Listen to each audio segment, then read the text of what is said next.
All right. So, Brian, I was giving Dan a little rundown of kind of our conversation the other week, and you started after the military back in like 2000, early 2000s. And did you just start with a two-bay gas station? Was that what you said? Yeah. I got out of the military and started working at a dealership in '96, and then and while I was working there, I was getting my business degree at the it's called Metro State University of Denver, and then after I got my degree, decided to buy a shop in my neighborhood, and it was a four bay gas station. It used to be a two bay gas station. The guy that had it before me had added on a couple of bays, took all the awnings and everything out, pulled all the tanks out of the ground, all that sort of stuff. So all it does is car repairs now. So that's kind of where we got our start. So were you a technician, Brian, or were you running the dealership? What were you doing for the dealership? It started out just doing PDIs for the dealership. Getting 10. Well, it was $11 a PDI because I was making $10 an hour, and they were paying me 1.1 hour, and I could get about 6 or 7 of them done in a day. So in my world, I was making a lot of money, and and compared to what I was being paid in the military, it was a lot of money.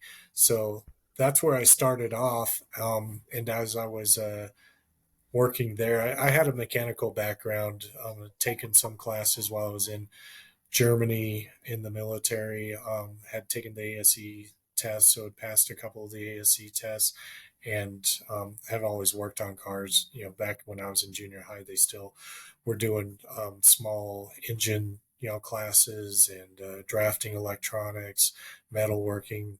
So when I was in eighth and ninth grade, was doing that. Plus, my brother and my dad worked on cars, and my brother's a couple of years older than I am. So while he was 15, 16, getting his first car rebuilt and working on it, I was the one there, under the hood with him.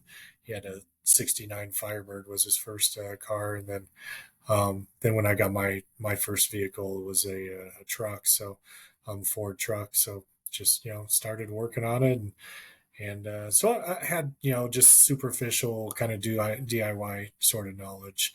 And then when I started working at the dealership, I had, some of that professional schooling and certification. But, in all honesty, I didn't know what I was doing. I probably broke more things than I fixed, for a while. Did you go straight from the dealership to that four-bay business?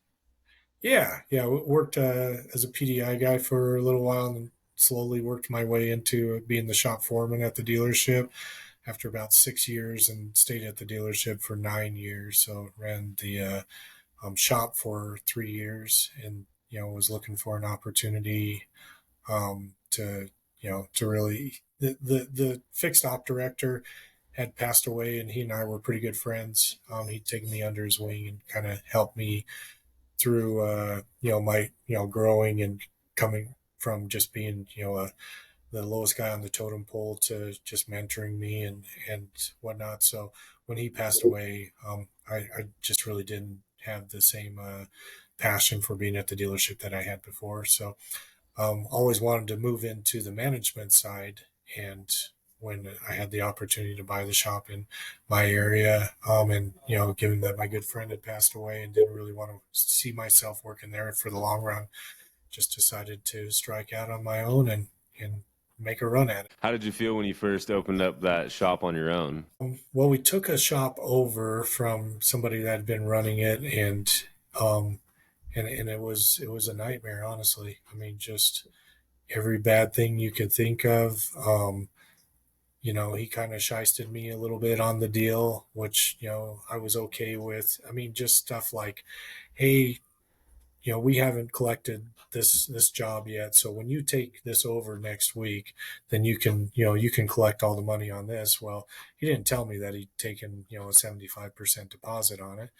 And so we had made the agreement that anything that I got paid out, then I would pay the parts bills. And so I mean, just a lot of that stuff. He had hosed quite a few customers. My wife, had helped me out. She'd come home crying, about every night for like the first month. So it was tough. And there's an old saying I like, which is the difference between the chicken and the pig in breakfast is the chicken's involved and the pig's committed. And I went from being, the chicken at the dealership to the pig in my own operation. I mean, there's no getting out of it. No, oops, I made a mistake. Maybe I'll go back to the dealership. It was, I had plan A and it was going to be plan A all the way. No plan B. We were going to, make it work or go broke in the process.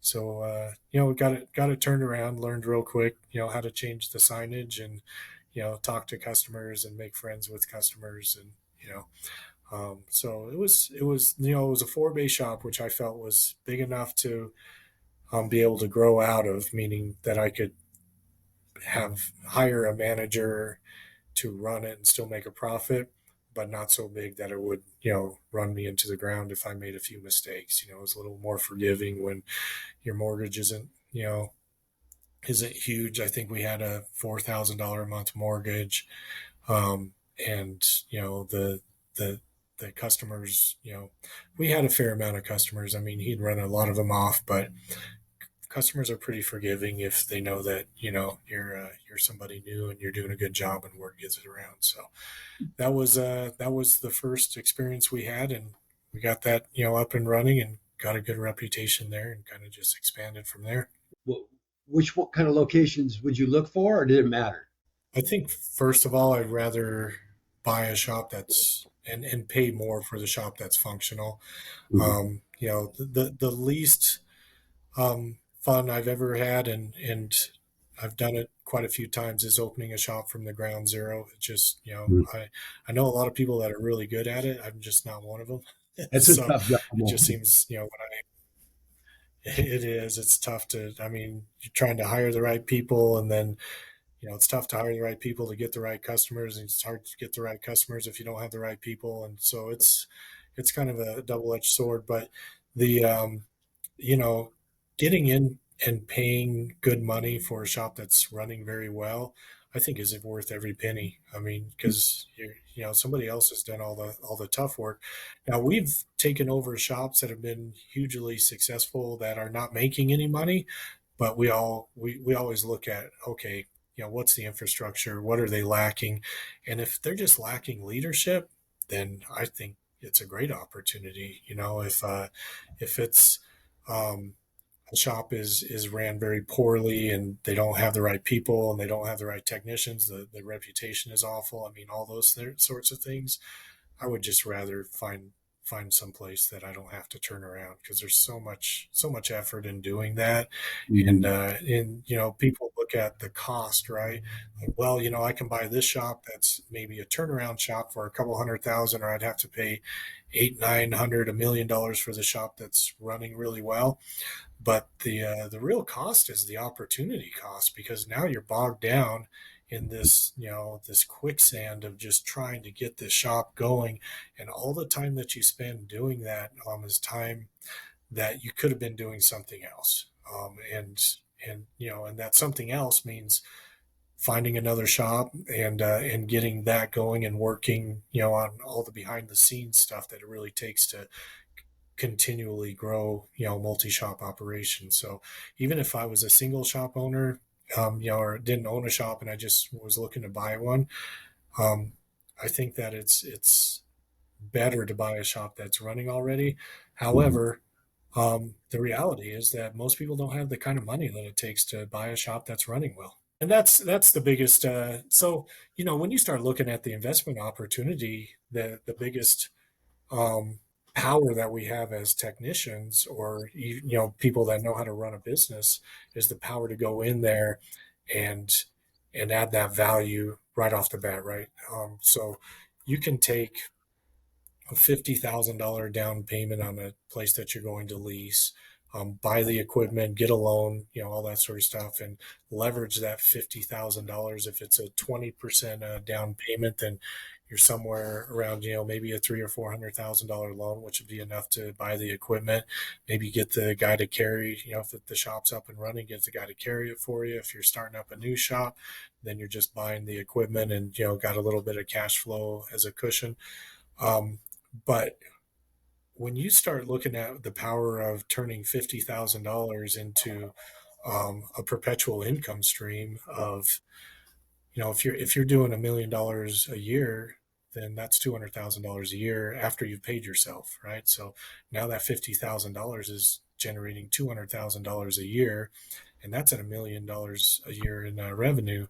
If you're buying an 8 bay shop, that 4 bay shop that we bought 20 years ago, that shop this year will do $2 million. Last year it did $1.8 million at 25% net profit. So and so it was a great investment, right? That's great. Could I have just thrown the money in there and, like Wall Street or a mutual fund, and just walked away and checked it every once in a while? No, it takes elbow grease. But when you look at, hey, this is what I'm going to do for a living, and I'm going to pay myself a wage, and then the rest of this the $50,000 is really the investment portion of this, and I'm going to take that investment and earn a retirement or a good living.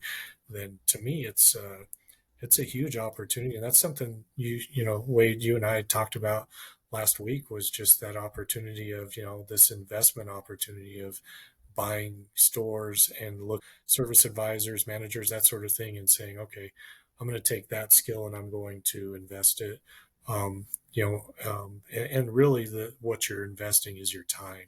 And that's those opportunity costs. But I'm going to take this money and I'm going to match that with my skills and really treat this as an investment versus just a way to, pull a bunch of cash out of a business and create a lifestyle with, a nice house and nice boat and whatnot. And then you're pulling all that money out instead of reinvesting it and building something on it that you can create generational wealth with, versus just, hey, look, I made a good living and I sold it to the next guy, and maybe I'm renting out the building to the next, buyer of the business, and that's part of my retirement. There's just a lot of power in treating it like a business versus just a way to earn a living and fund a decent retirement. It's still a good retirement. It's just not permanent vacation retirement.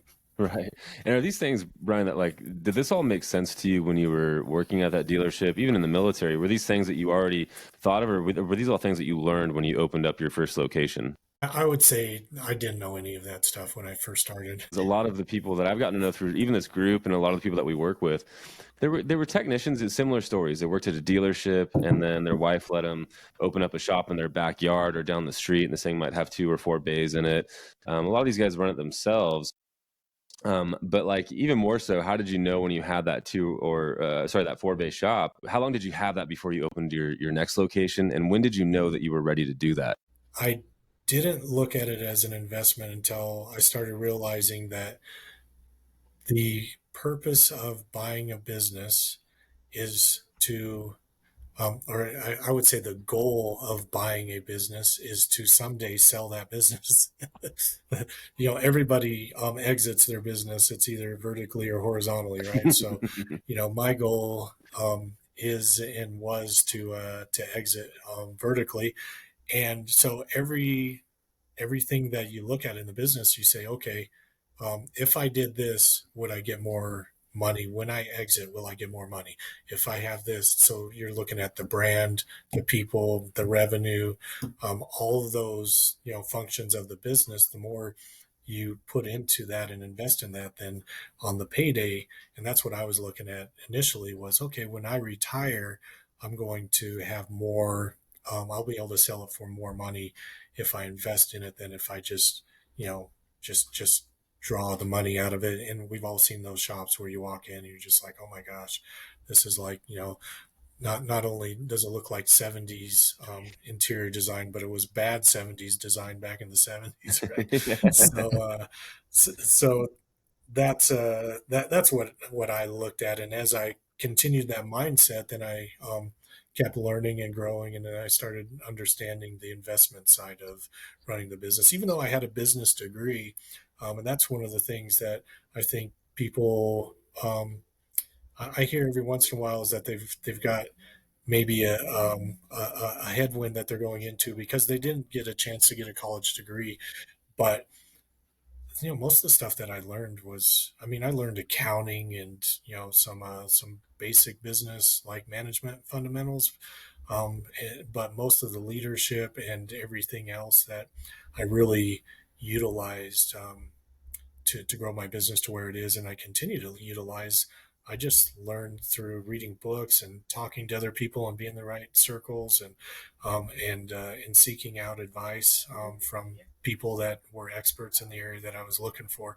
So, um, and as that grew, I started seeing the power of that, and then ran into a guy that ends up being a good friend, still is to this day, and he was a consultant for Deloitte, and Deloitte and McKinsey are two of the major um, consulting companies in the country, right? So they'll consult for the Fortune 500, do huge projects for these guys, and so really recruit some of the best of the best. And this guy had a master's degree from Berkeley in psychology and business, and so he started explaining to me, where he was coming from and what his experience was in the Fortune 500 and how to really even turn up what I was doing and multiply it even more and to get it set up to create value in the company versus just revenue. So so that's where that investment side really kind of came to fruition over the last 20 years to where we are now.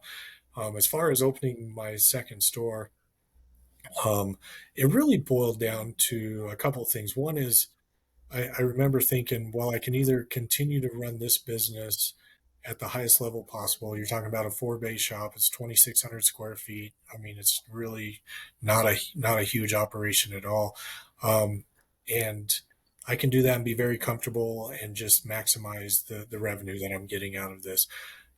Or I can look at, expanding and scaling what I'm doing. Um, and so two things. One is I knew I'd be bored because within 7, 8 years we had maxed that location out. And the second thing was I started realizing that the people that I had working at the shop, they were really wanting to grow as well. And there really wasn't that opportunity for them to grow if I just stayed at one location. And I was losing some good people because they didn't have opportunity. They didn't see any opportunity in that one shop. So we found another store just a few miles away. It was a Goodyear store that they had shut down when they were shutting down or consolidating the Gemini program and turning it into the G3X program back in the recession. And so I just realized that, hey, you know what, I've got good people there. They'll probably you know step on their tail a few times when I stop being as involved in the business as I can, but just started working from home, a few days a week and letting the shop run on its own.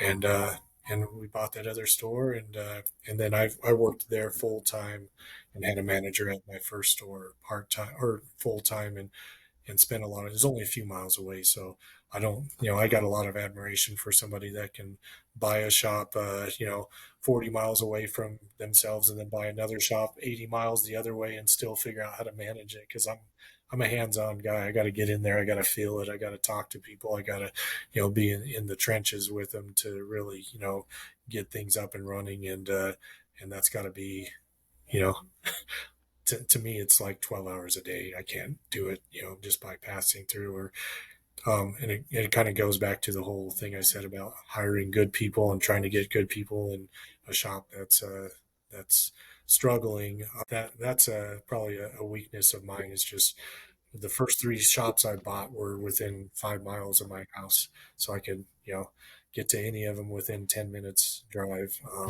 But that was where my comfort zone was. What would be your best advice for these guys that are working at a dealership? They're on top of their game and they want to open their own shop. How do they beat down that fear of failure, that that sleepless night that tells them, "Hey man, don't do this, whatever. Do not put yourself and your family on the line." Well, the advice I would give them would be that success is a combination of preparation and opportunity. So to jump into it blindly and think that things are going to work out is probably delusional. I think you read as much as you can, learn as much as you can, um, and realize that you are going to have those days where you wake up and or you're at the shop and things are bad and you're looking at some hard times, and don't fool yourself. Those days are going to happen. When I was in the process of buying my first shop, the Snap-on guy that I was working with, he talked to me and he knew what I was planning, and he said, "Hey, one of these days, Brian, you're going to be sitting in that shop and you're going to be thinking, what the hell did I get myself into? Don't worry about that because that's normal. Everybody thinks that, and that happens to everybody, but you just keep doing what you know is right, and everything will work out." And I mean, we almost went bankrupt. I was down to my last few dollars at one point in January, which is a bad time of the year to be down to your last few dollars. Taxes are coming due, and people start clamping up after they see their credit card bills from Christmas. But we pulled it through, and it's I think it's normal, but the question is, are you willing to pay the price to get what you want? Why did you do it? What was the biggest reason for it? Why do you think it is a great industry to get into? But my story is probably pretty similar to Dan's in the sense that I um, started at the dealership, and I was going to school to work in finance. So that was my goal was to either get into the stock market or be a financial advisor or whatnot, and just fell in love with the industry, fell in love with the challenge. Every day is something new. Loved working with a team of people. We had I think 25 technicians at the dealership. The parts department, the sales, finance, used cars, and there was two dealerships, so two side by side. So when I got my degree, I changed from finance to business. I got my degree in business, and that was kind of where I was going, was to start working my way up the ladder in that dealership. And that's when my friend passed away, and that kind of was probably the similar to your back experience, Mm-hmm.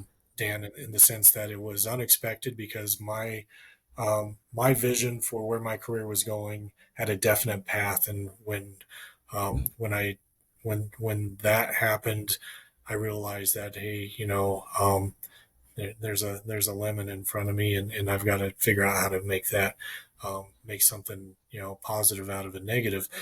And so I looked at, hey, I want to own my own business, and I'm really good at fixing cars, and I love helping people, not only on the customer side but also on the technician and the advisor side, and just working together, having the same goals.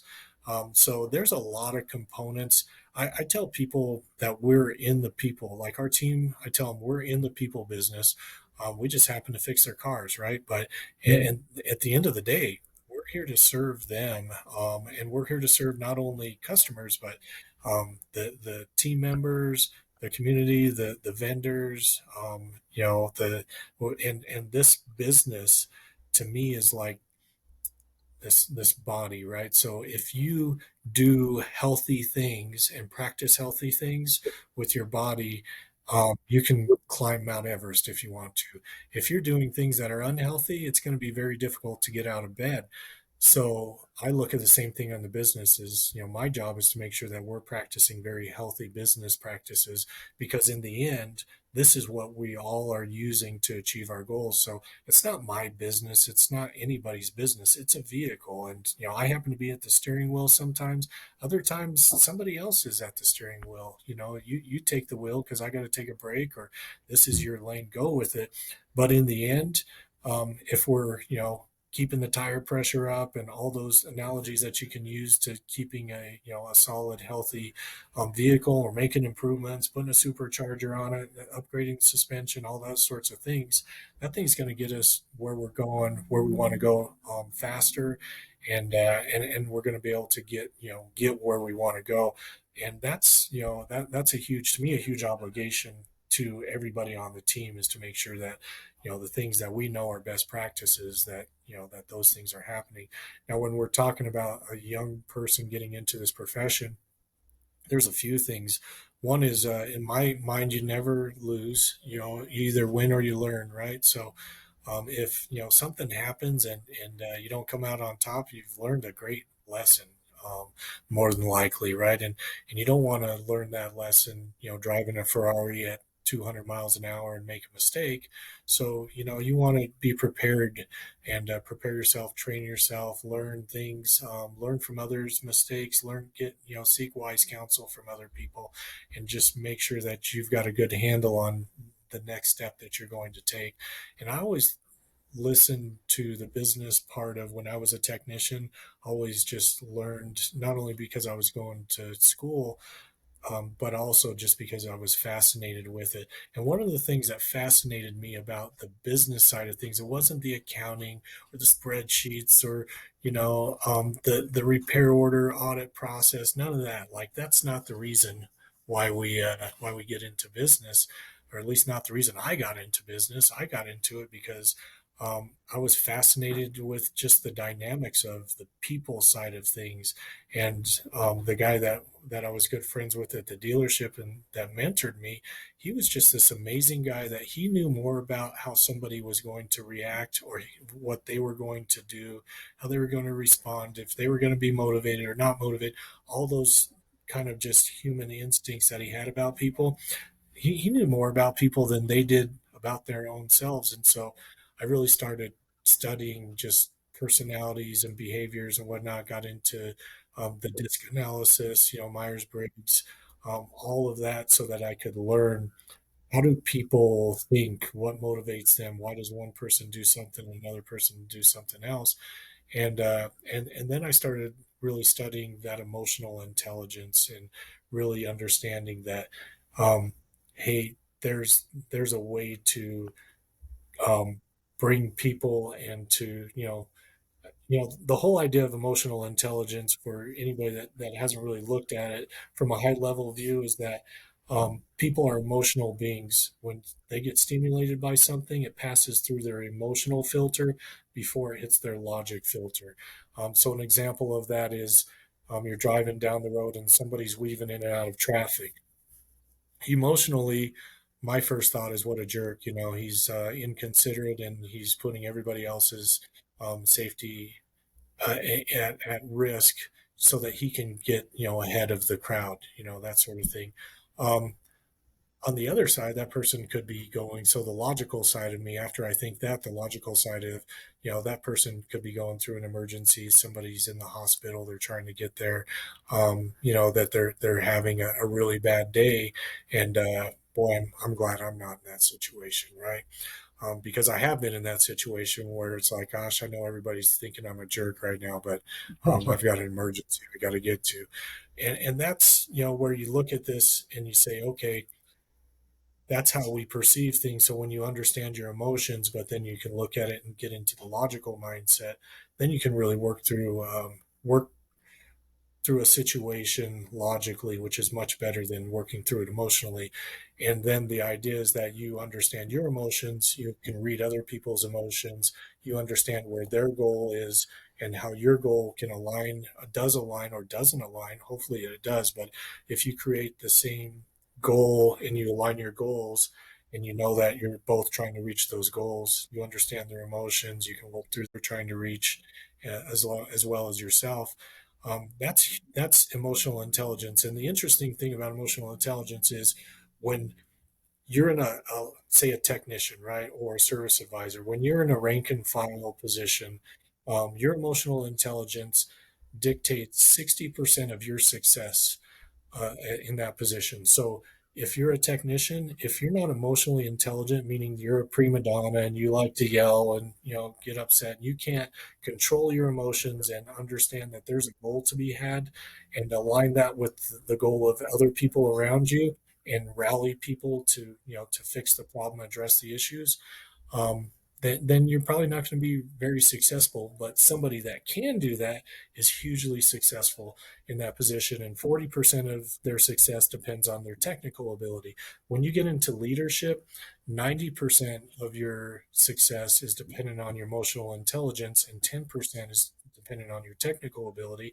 And that's where I think, Dan, you land when you say you did very well at fixing cars. You know some stuff about cars, but you don't get in there and do the work yourself. You have the ability to, have emotional intelligence and get somebody to, be inspired to do the work with you and work on your team, and to hire those people and not have to do that work. That's one thing I took from the football and all the years of sports I played was that when we won, we got along. Uh, Usually, when there was dissension, we weren't as strong as a unit. So I kind of overlapped that whole thing of the football, the quarterback, what his job responsibility is. Everybody had and we were all fighting towards one goal. So for me, looking at getting the success level that you have, kind of going back to the original question, is how do you inspire? What's great about this industry? The great thing is that it's this business, and it's all about, business is people, right? The one of the funnier and most ironic statements, that I've always liked is, business is easy until you involve people, and that's where the challenge, but also that's where the success is found, because mathematically, I can go and find a building to rent. I can, get the loan on for the equipment. I can set up the signs, all that sort of stuff.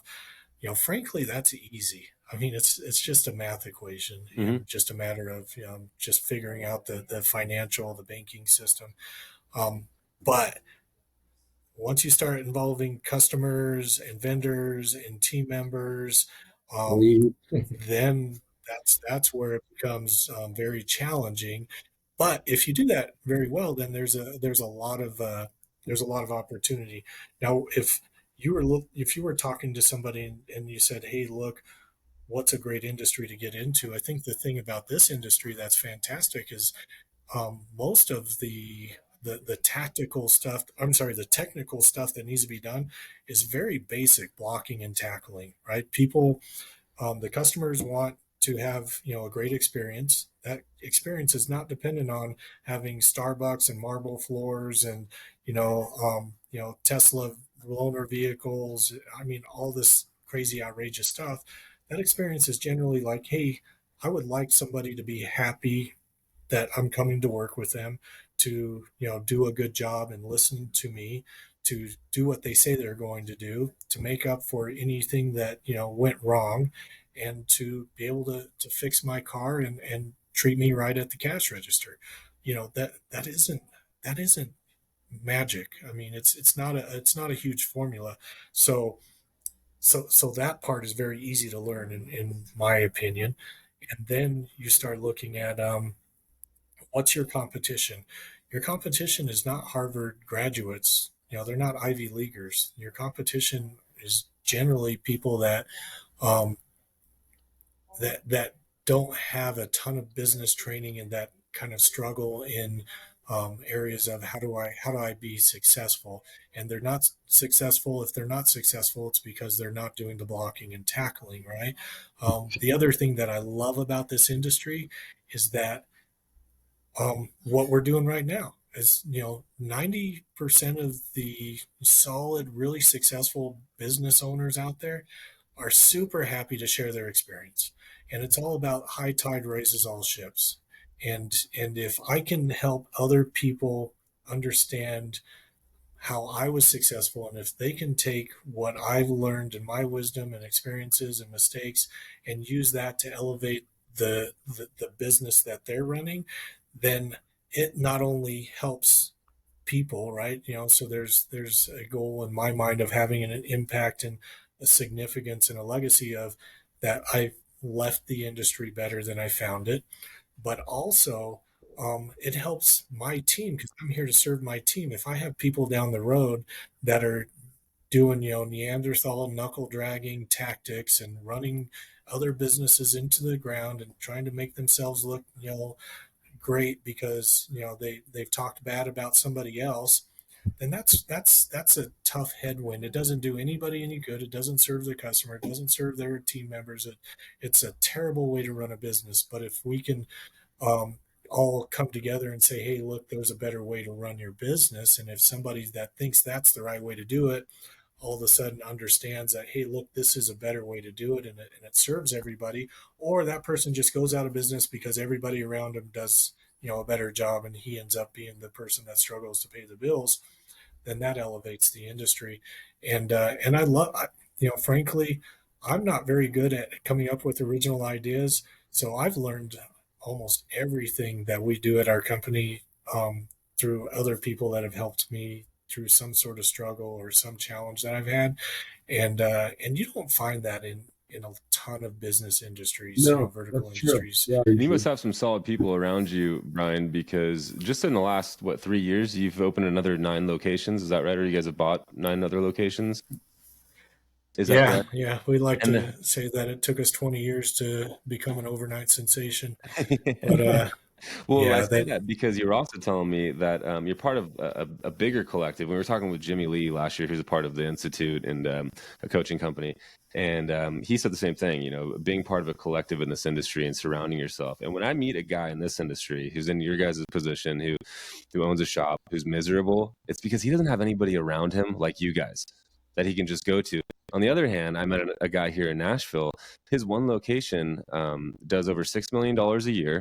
Mhm. Um, Most of his advertising is word of mouth, but he's a part of a massive collective that they built themselves of about 20 other shop owners like you guys. So I just wanted to see if maybe you could touch on that collective that you're a part of that owns about 50 locations. Is that right?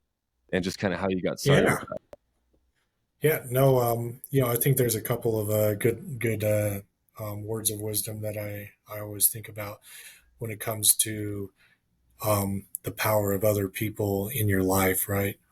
First of all, you're the average of the 5 people that you hang out with. So, be careful who you hang out with, That's and be intentional about who you hang out with. If you want to be around, if you want to be successful, then make sure that you're hanging out with successful people and don't be afraid. And I would say, be intentional about looking for people that are better at doing what you do than you are. If you're wanting to walk away from the worries of the front counter, then make sure that you hire somebody that's better at doing that than you do, or develop that person within your company to be that next rock star. The other thing is, just be careful who's whispering in your ear. Just be careful who you're listening to and what credence that you're giving that person.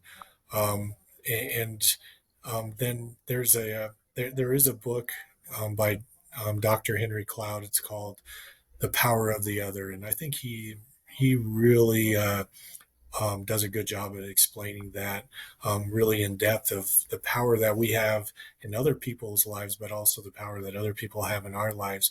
And back to kind of what you were getting at with the collective.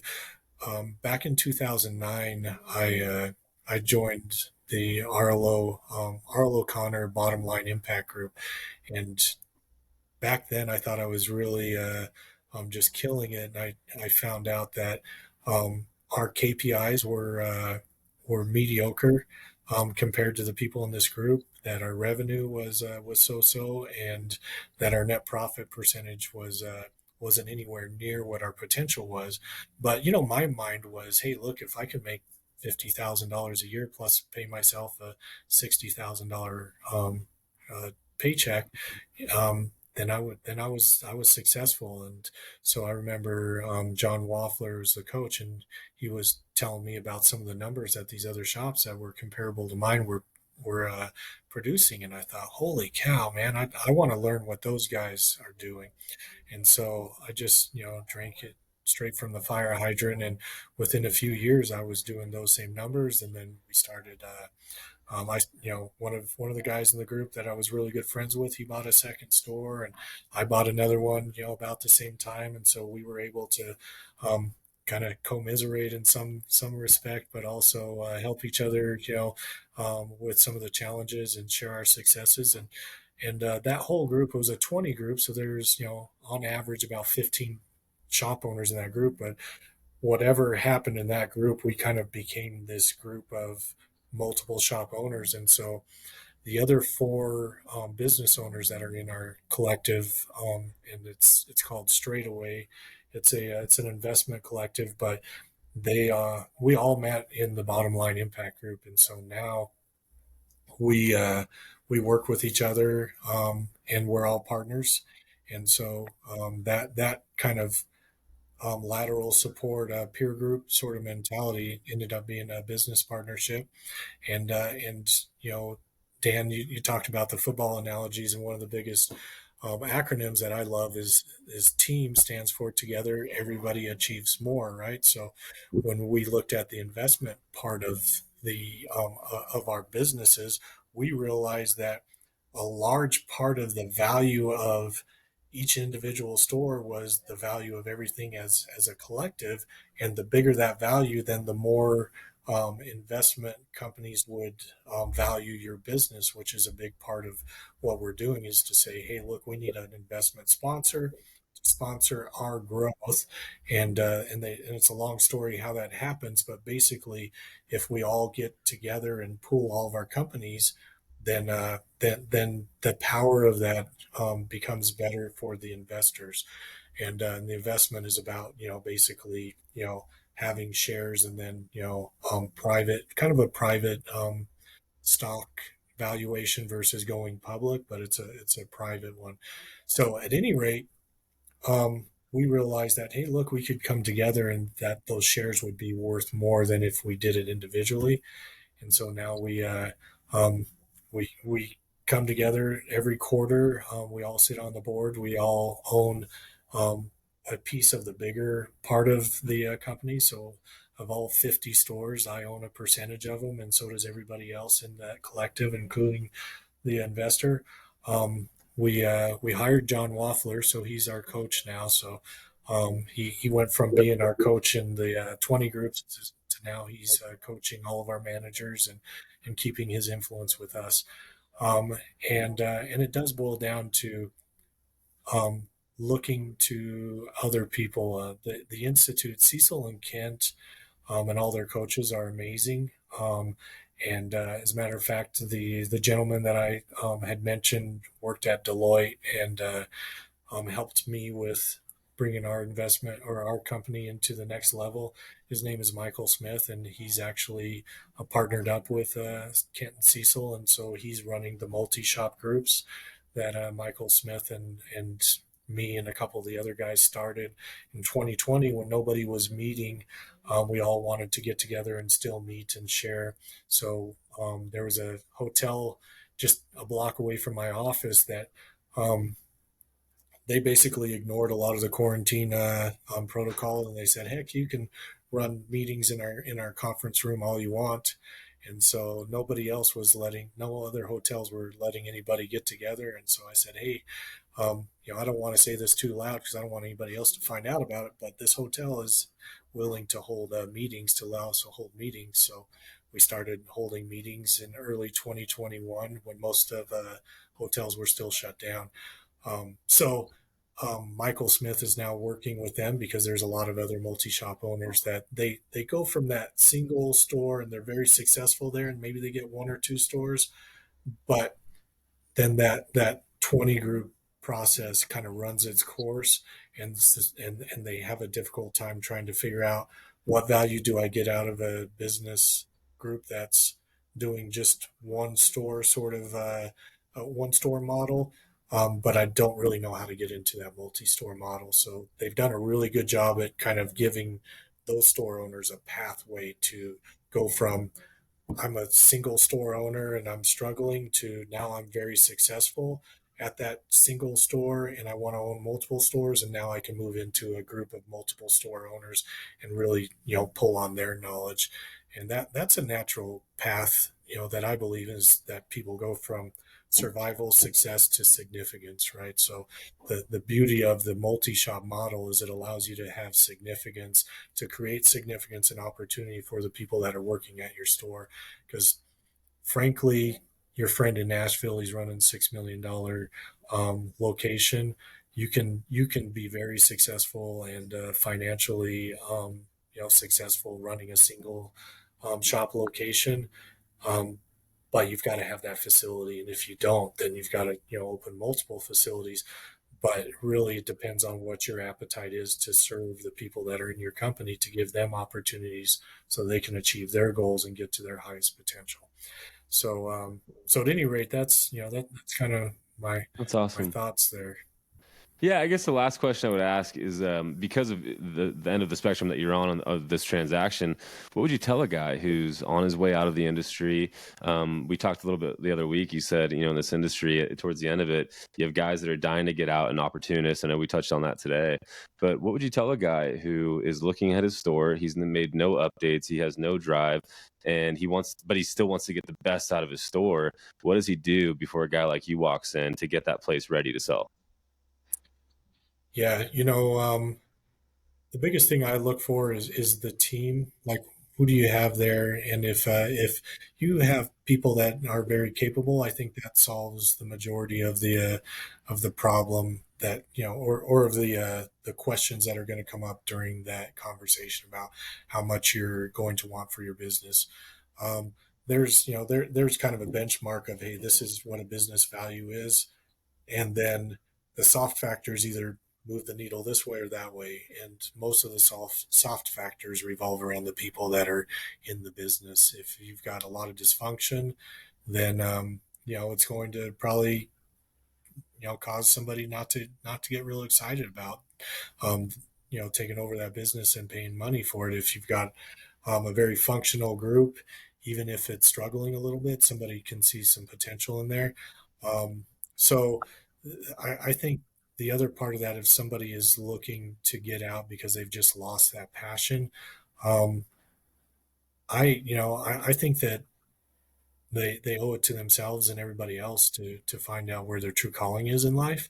Just because I think that there's a um, position there that somebody who's been prepared and has a passion for this industry, that they would love to have that position. And there's probably somewhere where somebody else, the person that isn't happy there, would be happier, whether it's in the same industry or getting out of that industry or out of this industry or just going to work for somebody else. And I've interviewed a lot of people where they say, you know what, I've owned my own business and I was very miserable, and I'm just perfectly happy coming in, doing a great job, and letting somebody else run it because the stress is too much for me. And if you've got a great business, and you've really taken care